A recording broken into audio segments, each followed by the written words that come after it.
Hello students, this is your science teacher Shikha and science fifth के chapter 14 में आज हम पढ़ने वाले हैं स्टेट्स ऑफ मैटर का चैप्टर, जिसमें सबसे पहले हम चैप्टर की एक्सप्लेनेशन पढ़ेंगे।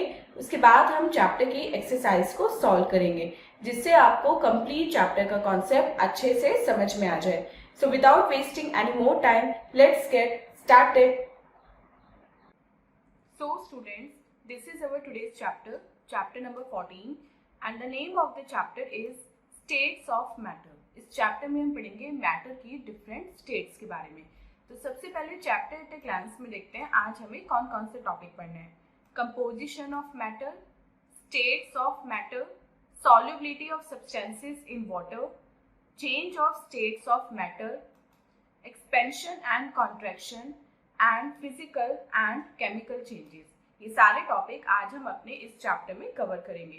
तो सबसे पहले इंगेज सेक्शन में देखते हैं आज हमें कौन सी एक्टिविटी पढ़नी है।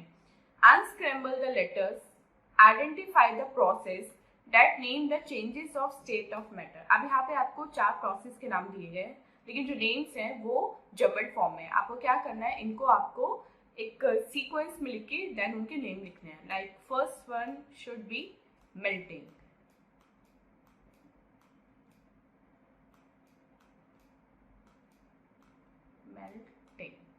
ऐसे बाकी तीनों आपको खुद अटेम्प्ट करना है। तो चलिए मेन चैप्टर रीडिंग स्टार्ट करते हैं स्टूडेंट। हमारे आसपास जितनी भी थिंग्स हैं वो सब मैटर की बनी हुई हैं, और मैटर का अमाउंट जो किसी भी चीज को मिलके बनाता है वो बोला जाता है उसका मास। मैटर कोई भी चीज होती है जो स्पेस लेती है, जिसमें स्पेस होता है और जिसमें वेट होता है। मतलब कोई भी ऐसी चीज जो जहाँ अगर उसे रखते हैं तो वो स्पेस घेरती है, और उसमें थोड़ा सा भी अगर वेट होता है तो वो हम मैटर की कैटेगरी में उसको हम रखते हैं। और जितने भी नॉन लिविंग लिविंग थिंग्स हैं इंक्लूडिंग मैन, हम सब भी मैटर के ही बने हुए हैं, तत्व के बने हुए हैं। आपकी जो स्टडी टेबल है वो भी मैटर है, आपका bag, air, water and your best friend, ये सभी मैटर है। अब मैटर में क्या क्या कंपोजिशन होते हैं, जितने भी मैटर है, अगर उसकी कंपोजिशन की बात करें तो सभी मैटर स्मॉल पार्टिकल्स जिन्हें मॉलिक्यूल्स बोलते हैं उससे मिलके बने होते हैं। अब मॉलिक्यूल्स किससे मिलके बने होते हैं, मॉलिक्यूल्स बनते हैं और छोटे पार्टिकल्स से, जिनको हम बोलते हैं एटम्स। तो ये जो एटम्स हैं इनको हम नेकेड आई से नहीं देख सकते, तो इसलिए हम कह सकते हैं कि मैटर एटम से मिलके बना होता है। फॉर एग्जाम्पल जब चिल्ड्रन बिल्डिंग ब्लॉक खेलते हैं तो वो उनको एक के एक करके जोड़ते रहते हैं, ठीक है।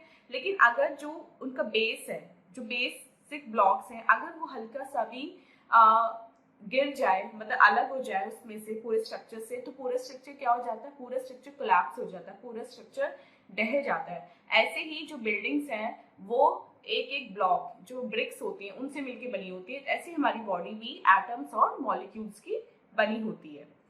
नेक्स्ट टॉपिक पढ़ते हैं स्टेट्स ऑफ मैटर। अब मैटर कितनी स्टेट में होता है। मैटर बहुत सारे डिफरेंट तरीकों से अरेंज होता है, और मॉलिक्यूल्स के बीच में जो स्पेस होता है उसको बोलते हैं इंटर मॉलिक्यूलर स्पेस। ये सॉलिड में सबसे कम होता है, लिक्विड में उनसे ज्यादा होता है, और गैस में सबसे ज्यादा होता है। तो इन्हीं मॉलिक्यूलर स्पेस के अकॉर्डिंग अब हम अपने मैटर की तीनों स्टेट्स को पढ़ते हैं। First one is solid. अब सॉलिड समझने के लिए आपको क्या करना है, आपको अपनी क्लास में 10 स्टूडेंट्स का एक ग्रुप बनाना है और उन्हें एक सर्कल में खड़े कर देना है, ऐसे कि आपको बाकी स्टूडेंट दिखाई दे जाए। अब आपको क्या करना है, आपको अपने आर्म्स एंड शोल्डर्स जो हैं वो एक दूसरे के साथ, एक दूसरे स्टूडेंट जो आपके बराबर में खड़ा है उससे बहुत टाइटली आपको पकड़ लेना है। मतलब आपको ये ध्यान रखना है कि आपके राइट पे जो स्टूडेंट है, आपके लेफ्ट पे जो स्टूडेंट है, जो आपका क्लासमेट है, उसके और आपके बीच में डिस्टेंस गैप जो है, स्पेस अब बिल्कुल नहीं होना चाहिए।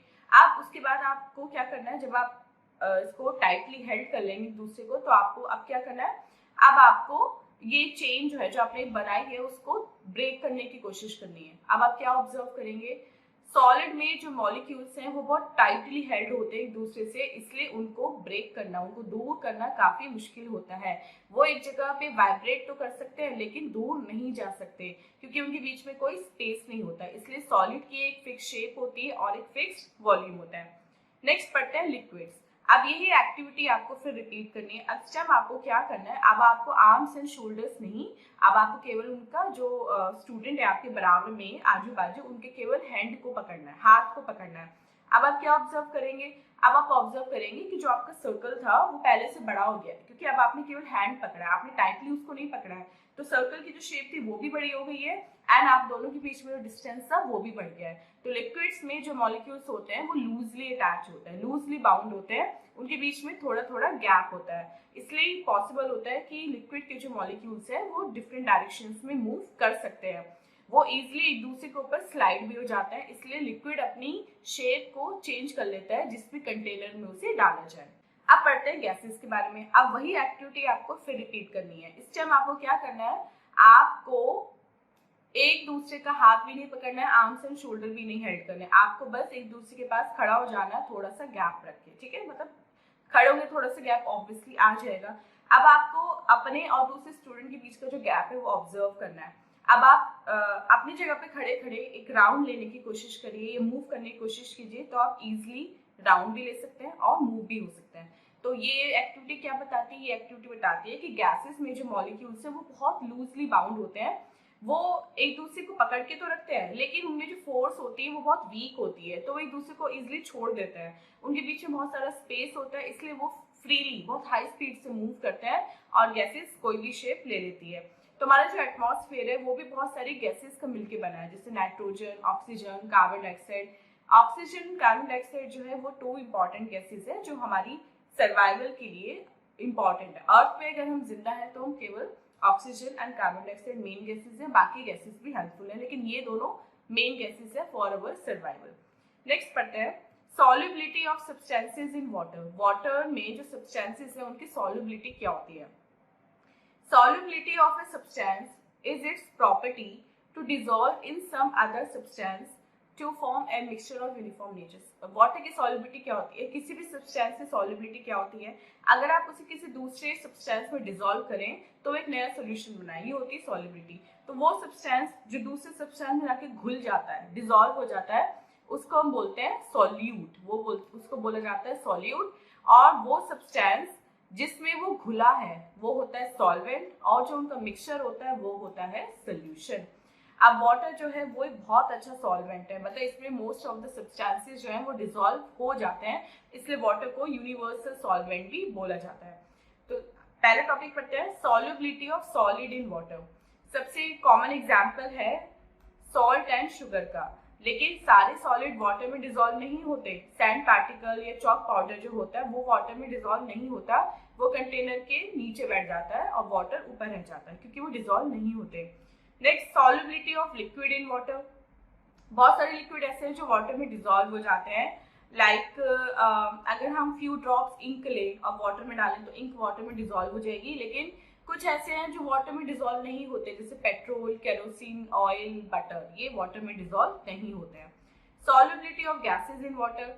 कार्बोनेटेड ड्रिंक जो है वो बेस्ट एग्जांपल है ये शो करने का कि वाटर में जो है वो गैस होती है, और इन ड्रिंक्स में क्या होता है, कार्बन डाइऑक्साइड डिसॉल्व होती है वाटर में अंडर प्रेशर। जब आप इसे शेक करते हैं या इसको बहुत जल्दी से खोलते हैं तो आपने देखा होगा कि बॉटल से बाहर बबल्स आ जाते हैं या वो ड्रिंक जो है वो बाहर बह के आ जाती है। ऐसे इसलिए होता है क्योंकि जो प्रेशर था वो आपने और एक्सर्ट कर दिया, इस वजह से जैसे उसको एक रास्ता मिला, उसको ओपनिंग मिली, वो वहां से विद प्रेशर लिक्विड जो है वो बाहर आ गया। Next is change of states of matter. अब ये जो स्टेट्स ऑफ मैटर है यानी कि सॉलिड, लिक्विड और गैस, ये अपनी स्टेट को चेंज कर सकती हैं, मतलब मैटर जो है वो एक स्टेट से दूसरी स्टेट में चेंज हो सकता है। लाइक अगर हम कुछ आइस क्यूब लें फ्रीजर से, तो जब हम आइस क्यूब फ्रीजर से हमने बाहर निकाल के रखी रूम टेम्परेचर में, वो धीरे धीरे मेल्ट हो जाएगी और वो लिक्विड बन जाएगा यानी कि वाटर बन जाएगा। अगर हम इस वाटर को हीट करें तो वो वाटर वेपर बन जाएगा, और वाटर वेपर कौन सी स्टेट है, गैसेस स्टेट है। अब ये क्या होता है, गैसेस स्टेट में जो वाटर है जब वो उनको हम फिर ठंडा करते हैं तो वापस वो क्या बनता है, वाटर बनता है, उसको हम फ्रीज कर देंगे तो वापस वो आइस क्यूब बन जाएगी। तो ये एक वाटर साइकिल है जो कंटिन्यूअस घूमती रहती है। तो सबसे पहले पढ़ते हैं मेल्टिंग के बारे में। जब भी हमने फिर से आइस क्यूब निकाली और उनको ऐसे ही छोड़ दिया तो धीरे धीरे वो रूम टेम्परेचर में आके मेल्ट हो जाती है, और मेल्ट होने की वजह से क्या होता है, सॉलिड जो है वो लिक्विड बन जाता है। इस प्रोसेस को बोलते हैं मेल्टिंग। फ्रीजिंग में क्या होता है, हम वाटर को जब फ्रीज में रखते हैं या फ्रीजर में रखते हैं फ्रीज करने के लिए, तो उससे क्या होता है, जो वाटर है वो आइस क्यूब में कन्वर्ट हो जाता है, कि आइस में कन्वर्ट हो जाए, इस प्रोसेस को बोलते हैं फ्रीजिंग। Next is evaporation. अब जब हमने वाटर को हीट किया तो वाटर जो है वाटर वेपर बन के ऊपर चला जाता है और इस प्रोसेस को बोलते हैं इवेपोरेशन। कंडेंसेशन क्या होता है, जब वाटर वेपर ठंडी होके वापस वाटर बनती है, इस प्रोसेस को बोलते हैं कंडेंसेशन। नेक्स्ट पढ़ते हैं एक्सपेंशन एंड कॉन्ट्रैक्शन। अब जो मॉलिक्यूलर मूवमेंट है मैटर का वो हीट के साथ, जब हम उसको हीट करते हैं तो वो इंक्रीज होता रहता है। अब ये जो हीटेड मॉलिक्यूल्स है इनको मोर स्पेस चाहिए होता है मूव करने के लिए, इसलिए मैटर का जो साइज है वो इंक्रीज होता रहता है। अब ये जो मैटर का साइज इंक्रीज होना है इसको हम बोलते हैं एक्सपेंशन। आपने कभी कभी देखा होगा कि बॉटल के जो ढक्कन होता है वो कभी कभी जाम हो जाता है, हम उसको खोलना होता है तो हम क्या करते हैं, इस लिड को हम हल्का से गर्म करते हैं। गर्म होते क्या होता है, ये ढक्कन जो है वो फैल जाता है, इंक्रीज हो जाता है, फिर वो आसानी से खुल जाता है। Next is contraction. अब आपने देखा होगा जब हम किसी भी मैटर को ठंडा करते हैं तो उसके जो पार्टिकल्स हैं, मॉलिक्यूल्स हैं, वो एक दूसरे काफी क्लोज आ जाते हैं और जो खाली एरिया होता है, जो एम्प्टी स्पेस होता है, उसको घेर लेते हैं। तो मैटर यहाँ पे कॉन्ट्रैक्ट या श्रिंक कर जाता है, इस फिनोमिनन को बोलते हैं कॉन्ट्रैक्शन। नेक्स्ट टॉपिक पढ़ते हैं physical and chemical changes. Physical change एक टेम्परेरी चेंज होता है जिसको हम रिवर्स कर सकते हैं। ये मटेरियल की अपीयरेंस को तो चेंज कर सकता है लेकिन ये न्यू मटेरियल नहीं क्रिएट कर सकता। एग्जांपल, आइस की मेल्टिंग से आइस की शेप तो चेंज हो गई लेकिन कोई नया प्रोडक्ट तो नहीं है ना, हमें केवल वाटर मिला तो हम उसको वापस आइस क्यूब में बना सकते हैं। और जो बल्ब, इलेक्ट्रिक बल्ब, उसका ग्लो होना, ये सब फिजिकल चेंजेस हैं। केमिकल चेंज परमानेंट चेंज होता है, इसको हम रिवर्स नहीं कर सकते, इसलिए इसमें न्यू मटेरियल फॉर्म हो जाता है। तो हम न्यू मटेरियल से वापस अपना ओल्ड मटेरियल नहीं ऑब्टेन कर सकते। अब कितनी बार ऐसा होता है कि जो न्यू मटेरियल बना है केमिकल चेंज के बाद वो हमारे लिए काफी यूजफुल भी होता है। लाइक अगर हम पेपर को बर्न कर देते हैं तो हमें क्या मिलता है, ऐश मिलता है। तो ऐश भी यूजफुल होती है लेकिन हमें वापस पेपर तो नहीं मिल सकता ना ऐश को कन्वर्ट करके। ऐसे ही जब हम मिल्क को कर्ड बना देते हैं तो कर्ड वापस मिल्क तो नहीं बन जाती। तो केमिकल चेंजेस रिवर्सिबल होते हैं जबकि फिजिकल चेंजेस रिवर्सिबल होते हैं। So student, this was a chapter. अब चलते हैं अपने एक्सरसाइज 10 की तरफ और देखते हैं एक्सरसाइज 10 में आज हमें कौन कौन से क्वेश्चंस मिले हैं। For a is tick the correct option. First question देखते हैं, matter is made up of small particles called molecules. Second, they have a fixed shape and volume, solid. Third, the resulting uniform mixture is called solution. Fourth, it is insoluble in water, sand. ये देखते हैं, fill in the blanks. Is anything matter? Is anything that takes up space and has weight? Second, in the molecules are very loosely bound in gas. Third, is insoluble in water, sand, oil, कुछ भी लिख सकते हैं आप यहाँ पे. Fourth, is a universal solvent, water. Fifth, melting of ice is a physical change. C, right, true or false? Millions of tiny particles join together to form matter, true. Second, gases have a fixed volume, false. Third, salt and sugar dissolve in water, true. Fourth, water freezes into solid ice when kept in the freezer, yes, true. And fifth, burning of paper is a physical change, false. So students, this was the exercise. I hope आपको complete chapter with exercise अच्छे से समझ में आ गया है। And ये था आपकी साइंस बुक 5 का लास्ट चैप्टर। इसके बाद हम मिलेंगे साइंस 6 की वीडियोस के साथ। टिल देन आप अपना बहुत बहुत ध्यान रखिएगा एंड बाय बाय।